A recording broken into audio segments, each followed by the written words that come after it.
Will you please help me welcome our president, Dr. Don Betz.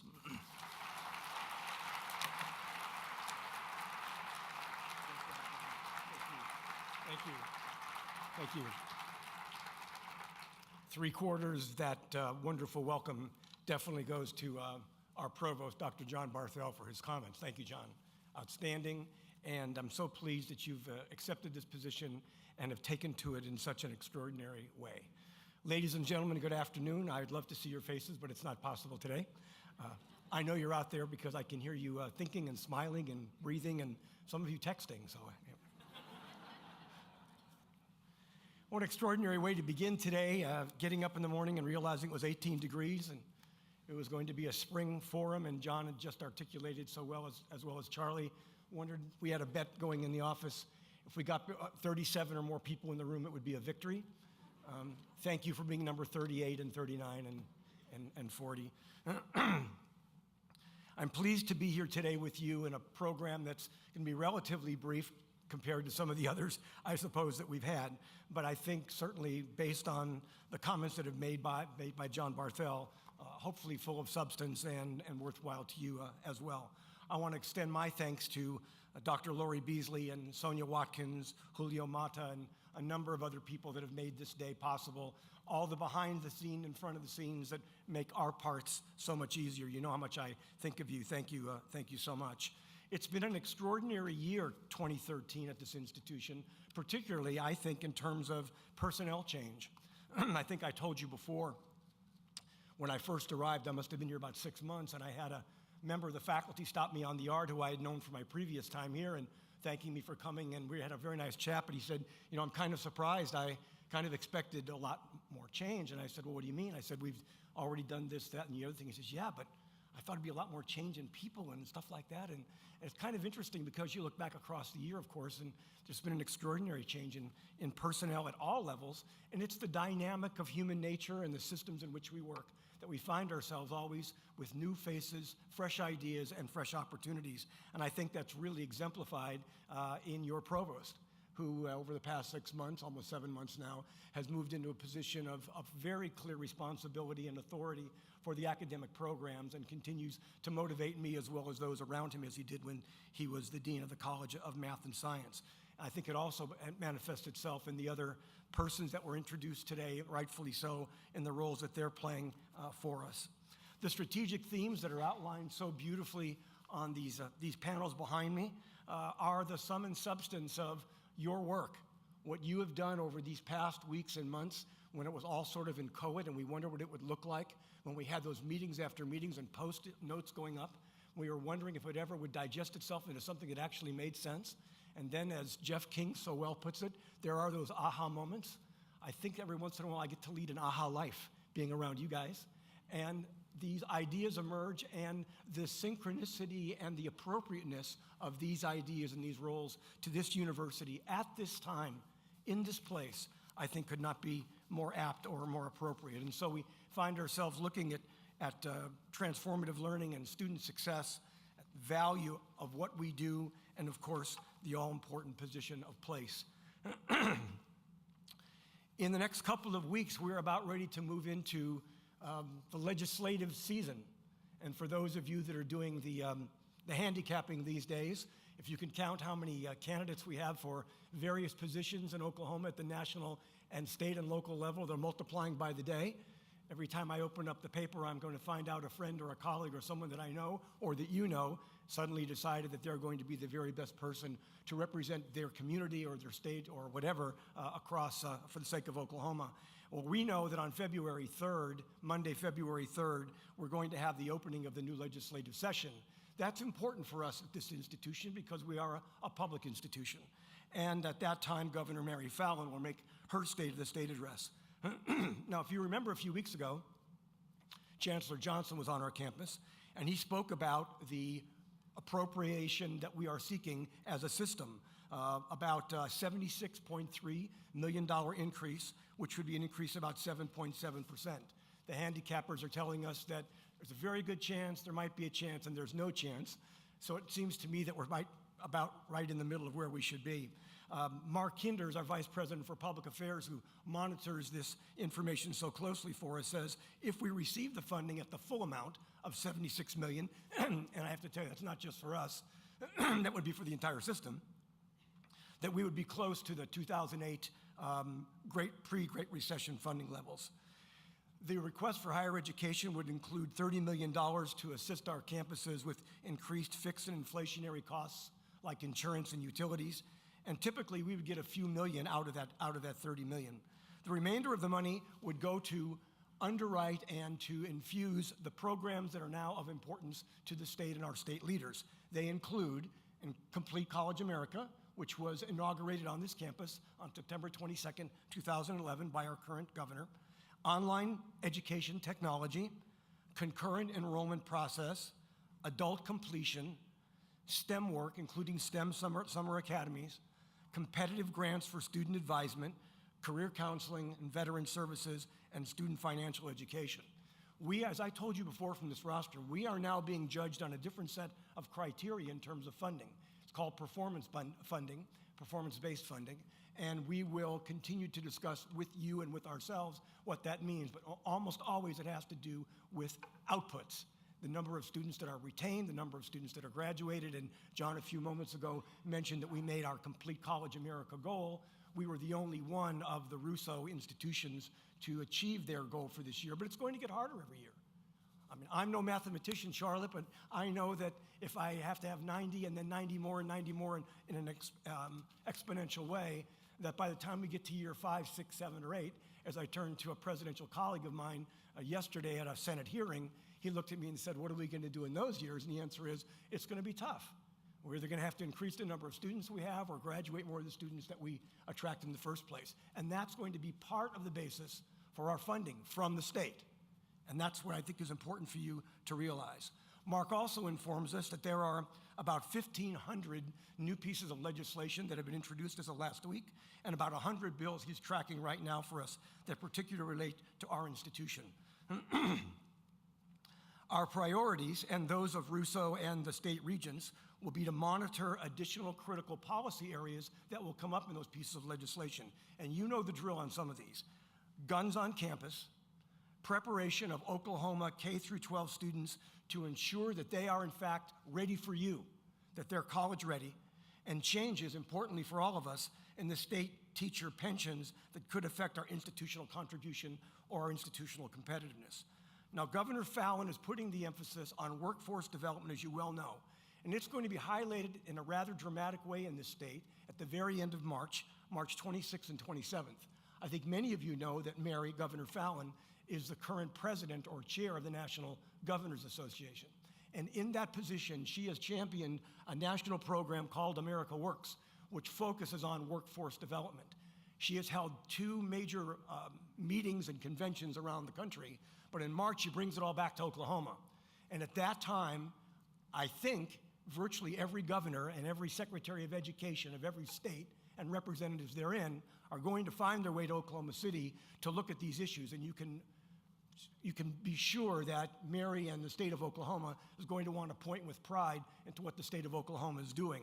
And so our work, I believe, in Complete College America lends a great deal of credence to what our governor is going to be able to bring forth, because we are, in fact, one of the great workhorses, as some of you already know from the number of people in your classes, the number of classes you have, in terms of Oklahoma achieving its goals.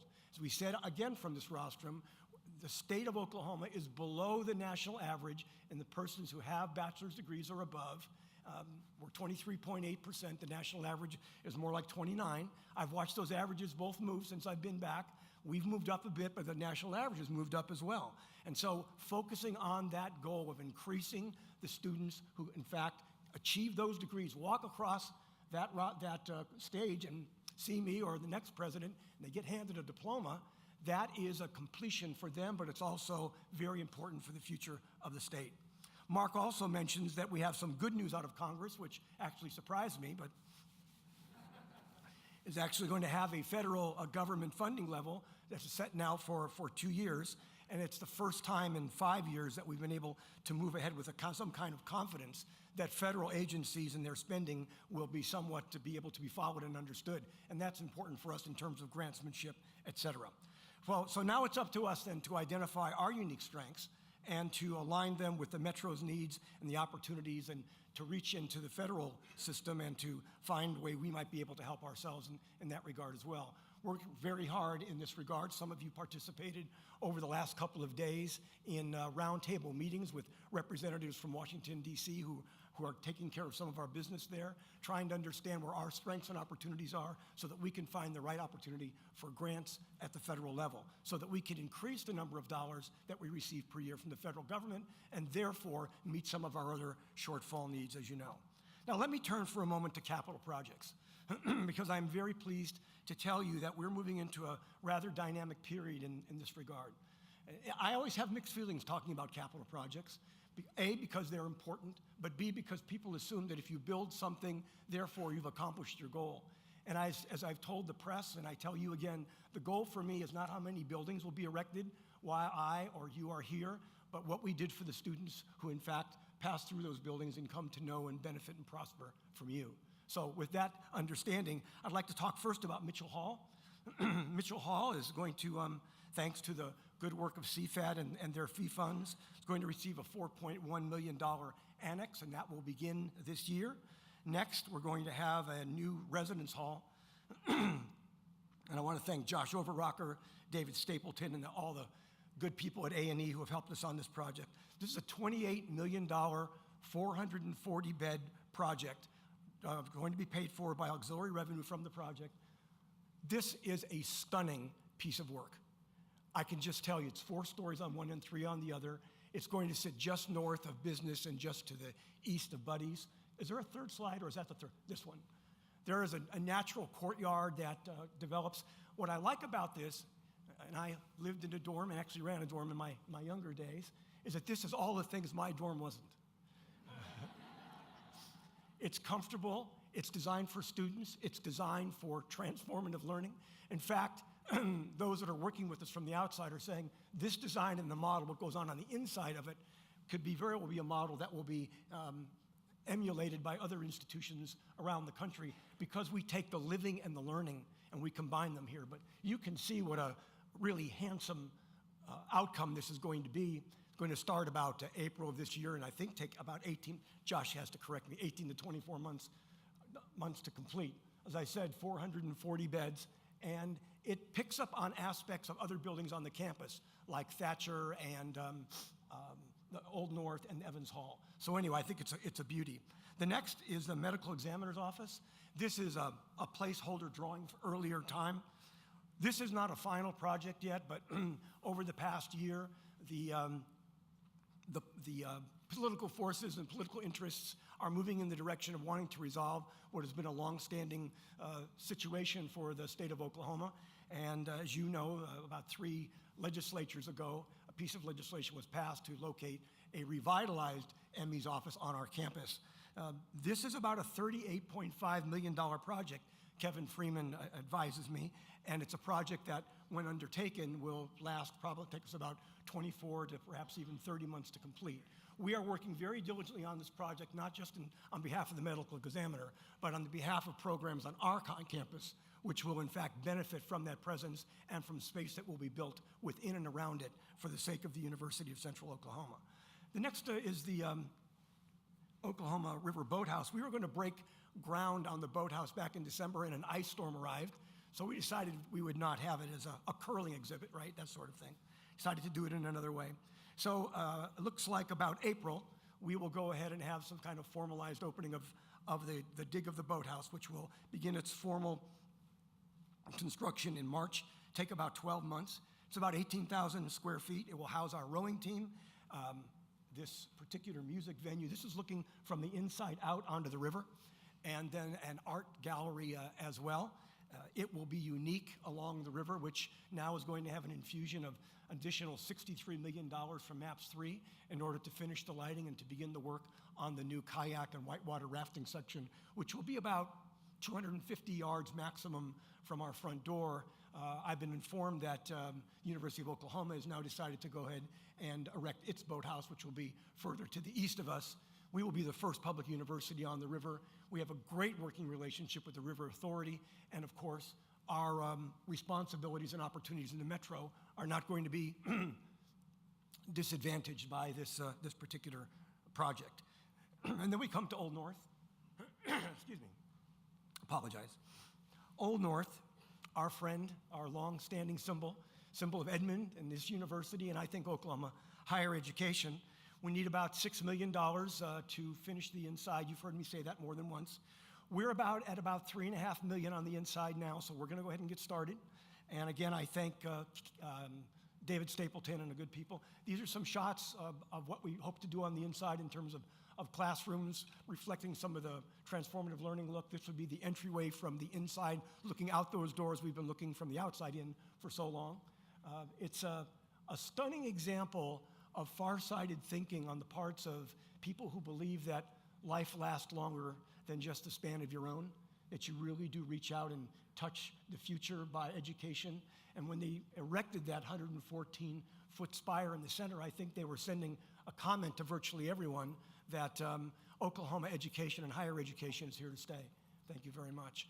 We are going to continue to raise funds for this internally and externally, and I have every confidence that this will be finished. I assume it's going to take also probably 18 to 20 months to finish. It's going to be a great joy for me and for you to reopen this building, which will be a place for people to learn, as well as for offices, et cetera. There will be university departments housed there. There will be 4 state-of-the-art classrooms plus other learning areas. Some offices as well, including the president's office, is going to move over there. But the focus of this is really about revitalizing this icon of Oklahoma's commitment to higher education. And we're going to do it, and you've made it possible by the good work that you do. People believe in this institution, and they're reinvesting in it because of your work. In 2009, the institution undertook a master plan review, and I wasn't here. I was gone. I was here, gone, and came back. And in the interim, the institution went forth with its master plan. It is an incredibly ambitious 25-year view, and you have to go out at least 25, maybe 30 years.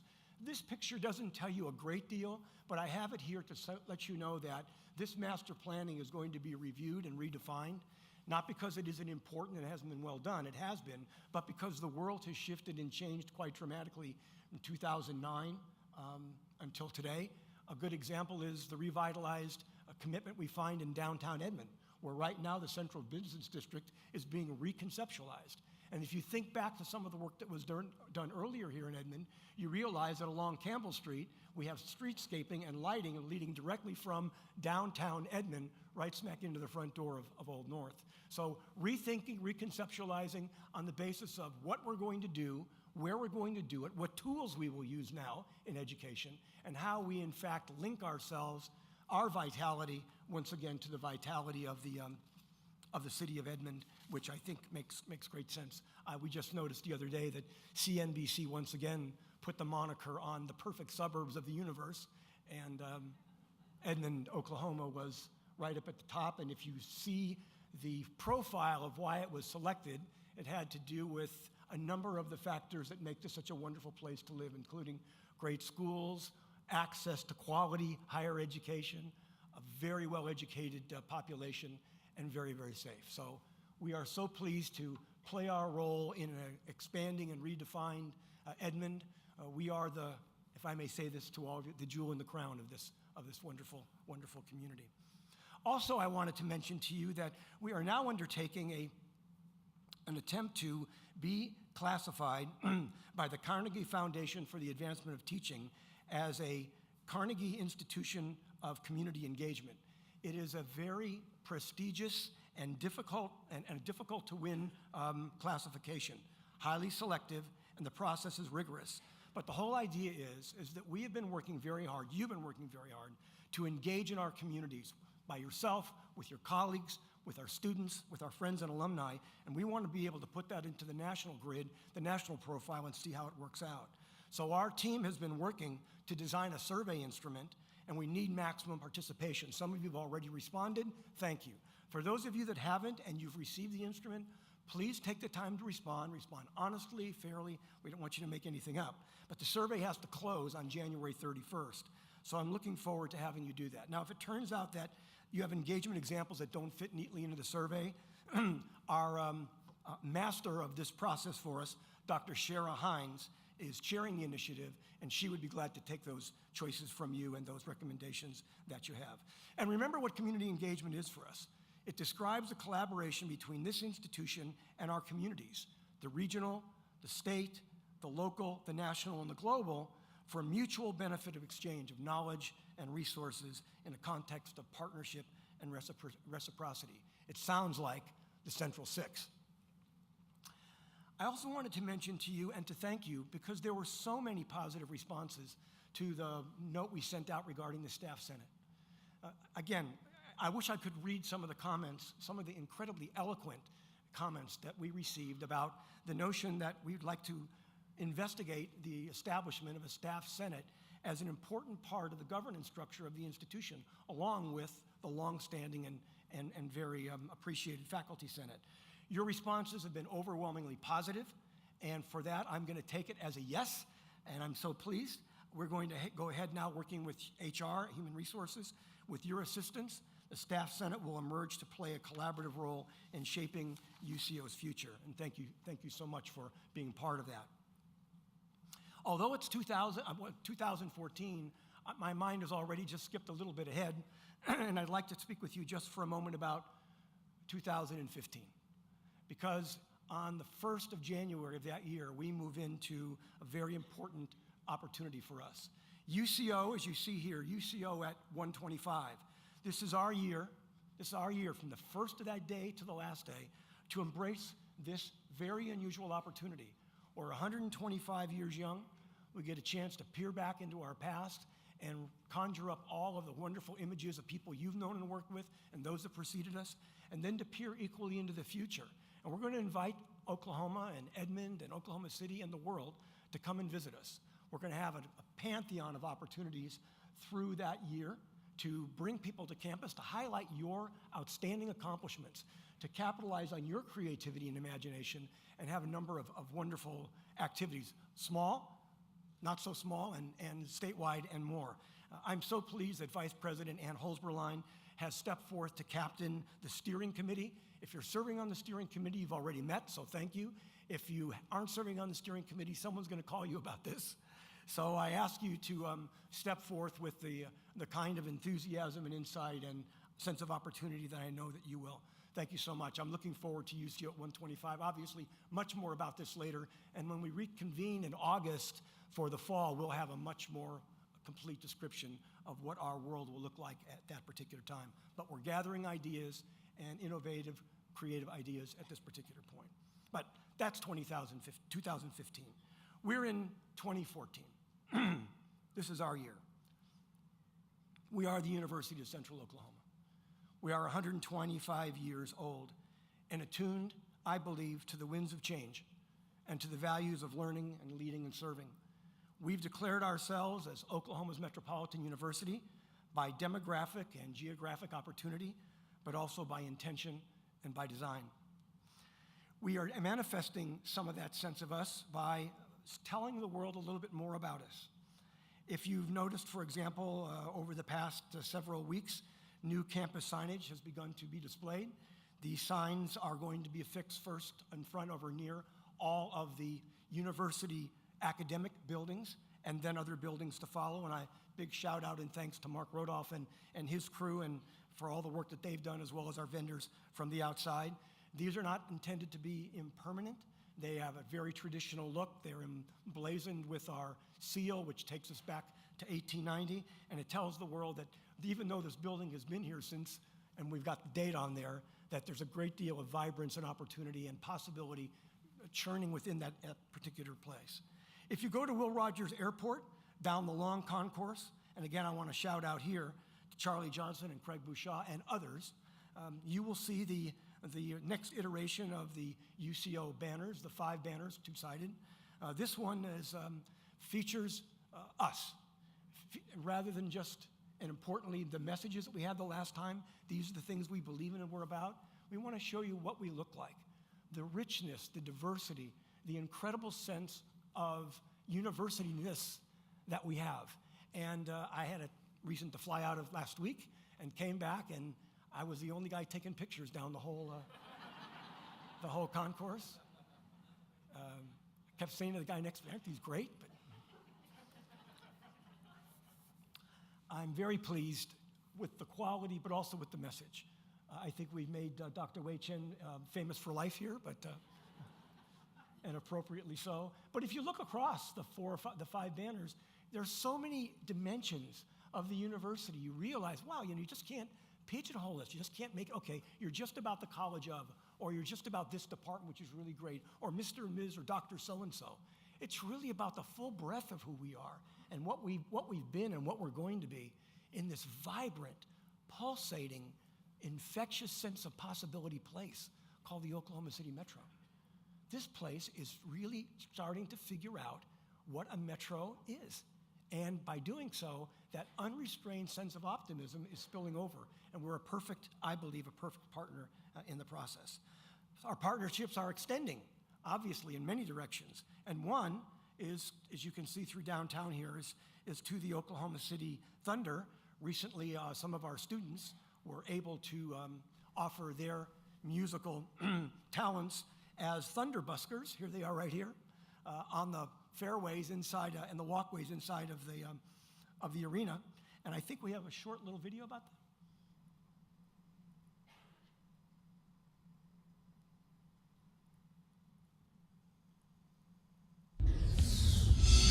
Tonight's NBA News and Notes brought to you by the University of Central Oklahoma, a proud partner of the Oklahoma City Thunder. Proud partner of the Oklahoma City Thunder. We'll take it.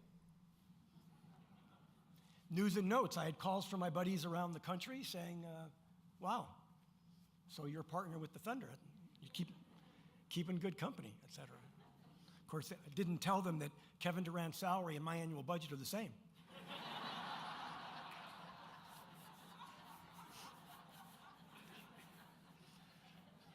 Big thank you to ACM and to Scott Booker for the work that they're doing and for our institution being able to be so profiled, and to Charlie Johnson for the relationships he has built in that area that moves us into all sorts of nooks and crannies of the arena. We really appreciate that.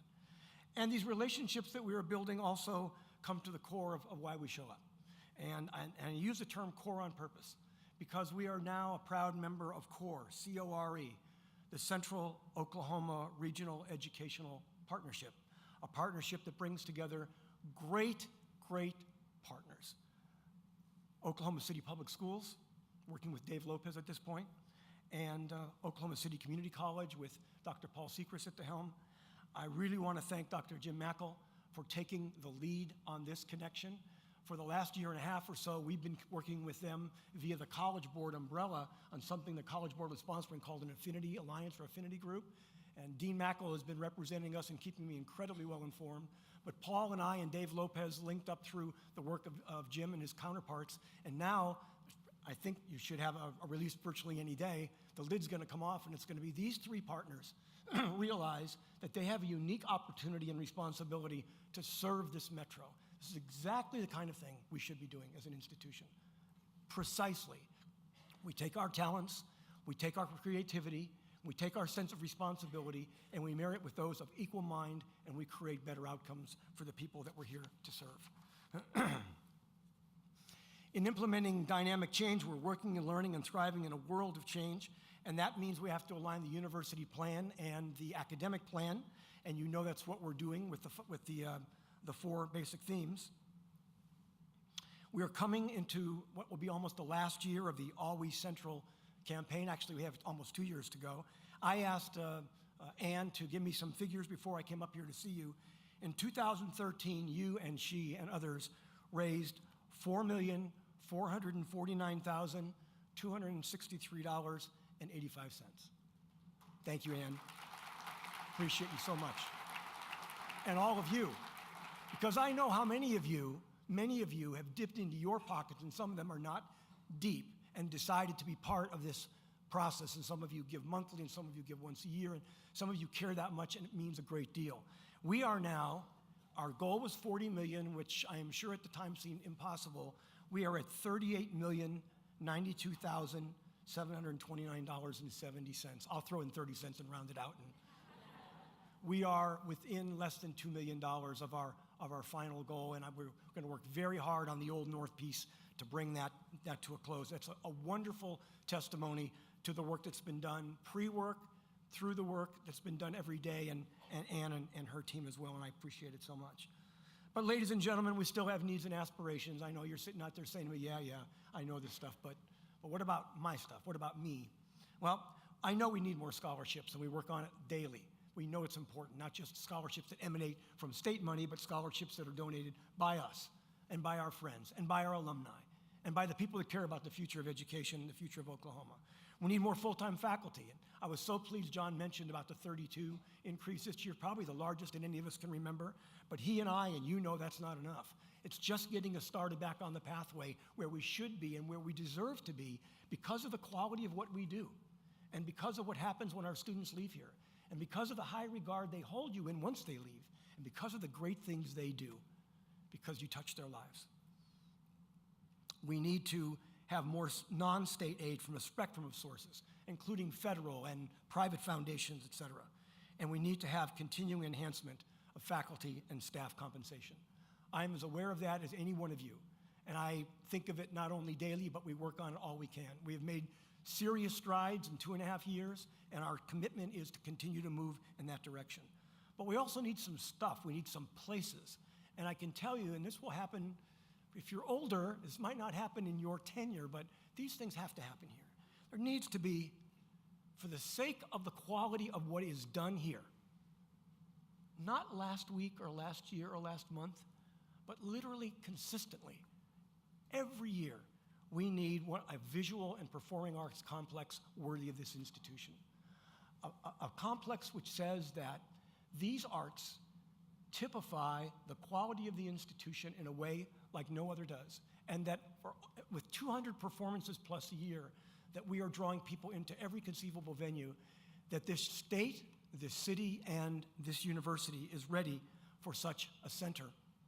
We also have way outgrown Hamilton Fieldhouse. Every time Dr. Lori Beasley tries to shoehorn us in there to have our commencements, and we go from 3 to 4 to 5, and now maybe 6 or more commencements because we don't want to have so many families unhappy with us that they can't get inside. You realize that a multi-purpose arena of the size and of the style commensurate with a major university serving a metropolitan area of over 1 million people is long overdue. There are no magic potions on this one. This is multi-million-dollar stuff. And it could serve way beyond athletics, obviously, when I mention commencement, et cetera. But these are important targets for friends outside the institution and friends around the country. And we'll be talking more about these things later on.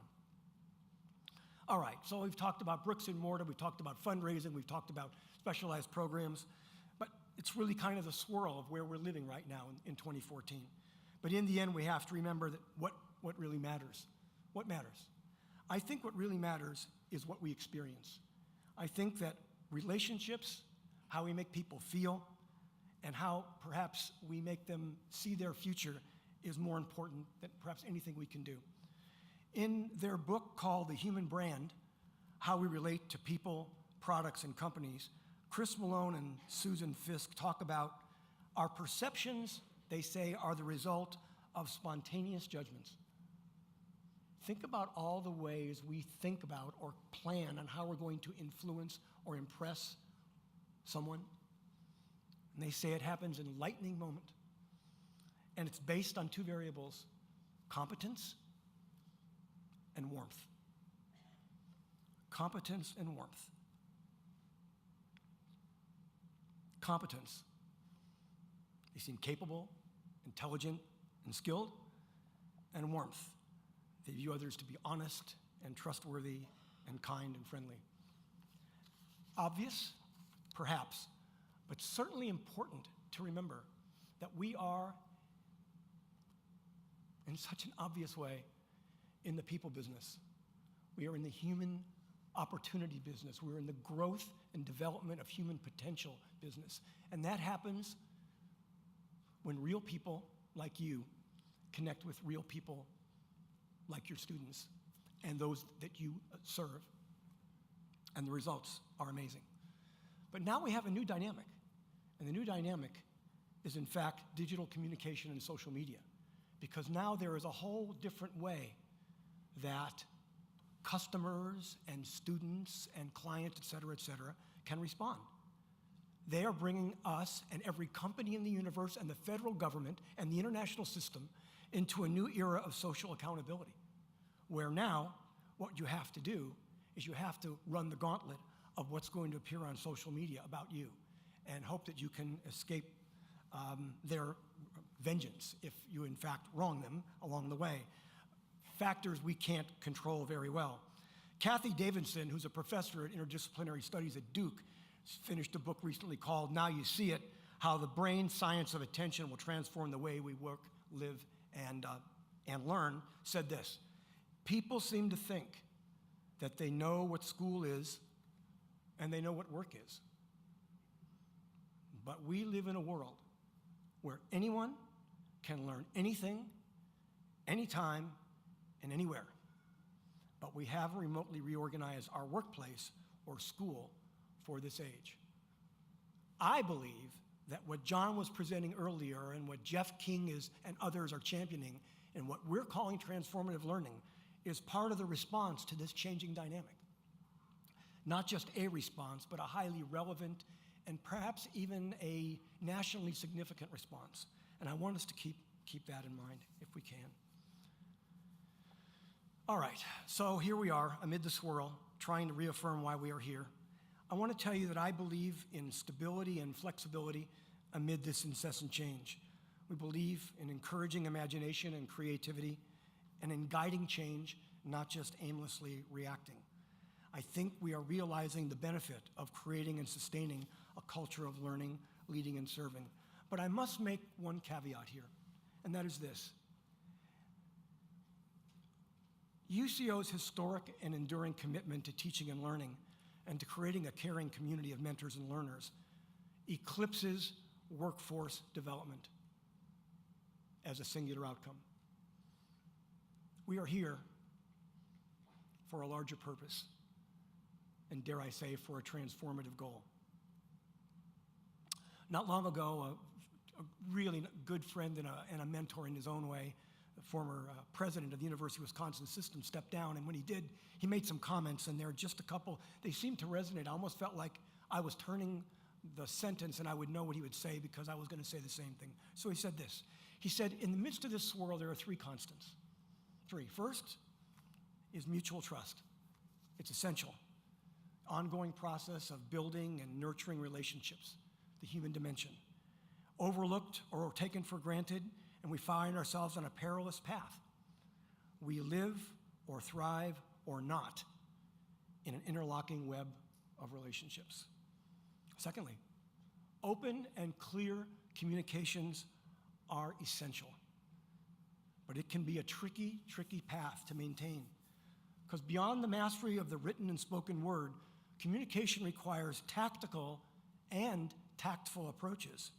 So be aware that sharing information is not always a straightforward process, and it's important to know when to use what form of communication. Read here, text messaging and tweets and email. Nothing better than looking each other in the eye. And third, and the one that resonated for me because of just, I think, what we do, one of the unwritten roles of a university, I'm now paraphrasing more my words than his, but I want to give him due attribution. One of the more unwritten roles of the university and those who serve them is that you are the keepers of the flame. We face calls to prepare students to be sought after employees. It is our distinct domain to remind those who need reminding of higher education's larger calling.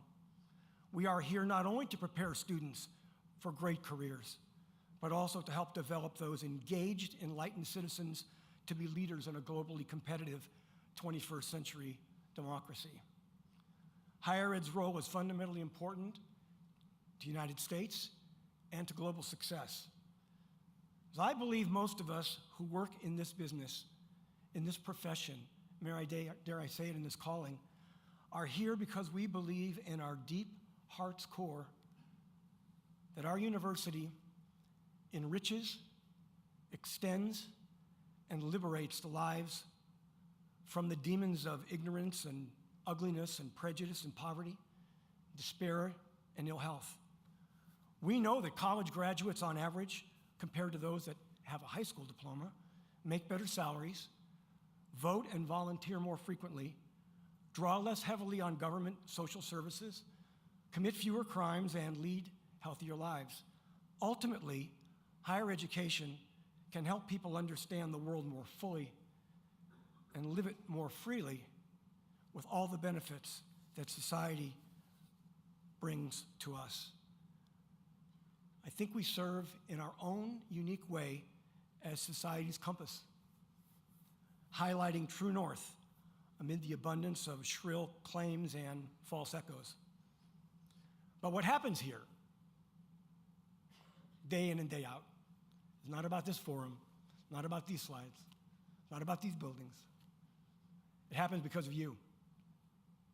Your constant commitment to do the right thing, your sense of excellence, your warmth, your competence, your student-centered actions and attitudes make this university a valued asset to the lives of individuals, communities, and states alike. And these attributes, the values and practices and aspects of our culture, is what I believe are distinctive and will separate us from others. If you walk in the College of Education main building into the foyer there, and you see, on one side you see Bob Palmer's beautiful murals, of course. But if you look straight ahead, I guess that's looking straight east, there's a quotation that Dean Mackel has affixed to the wall that really resonates for me and has since I first heard it.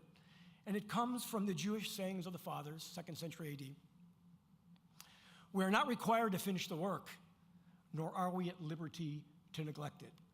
Ladies and gentlemen, in 2014 and 15 and 16, and for as long as you're here, we will not neglect this work.